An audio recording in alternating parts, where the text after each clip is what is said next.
Hello guys, I trust you enjoyed our video series on IT careers. In our episode, we explain what it takes to become a web developer. We know that web design can be both extreme fun and extremely frustrating. And to make it fun, you need to have the right tools.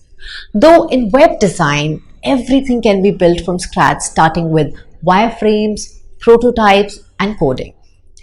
There are tools which can really enable you to do a day's worth of work in just an hour.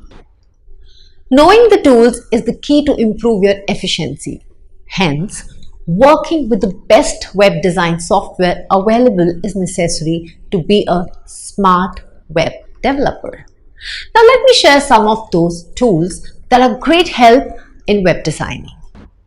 Let's start with design and mockup softwares. As we know, once the web or mobile app ideas are conceptualized and the workflows decided, the next immediate thing we try doing is to make mockups. They give the first glimpse of how a website might look. So these softwares help in making wireframes, mockups, color selection, and graphic designing. Important design softwares are wireframing and mockup tools, and other is color selection tools. So let's have a look for wireframing and mockup tools first. These are Balsamiq, Adobe Photoshop, GIMP, Sketch, Marvel, and then there is color selection tools, which are Color Wheel and Pictaculous. Now let's move to web coding softwares.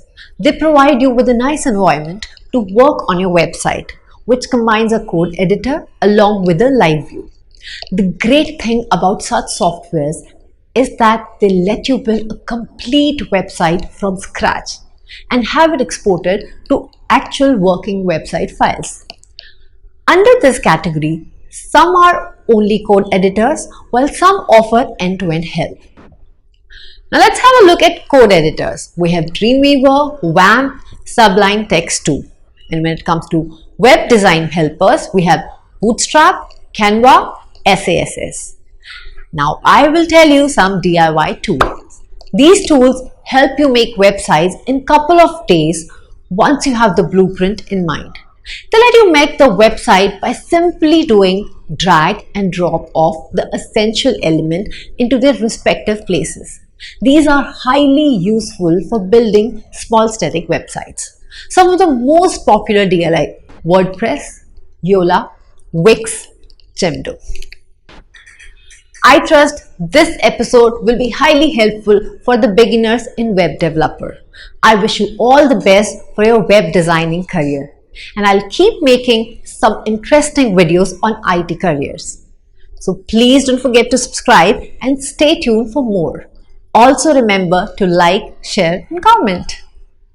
Do you wish to join this course? To get connected with the best trainers and training companies, visit the link.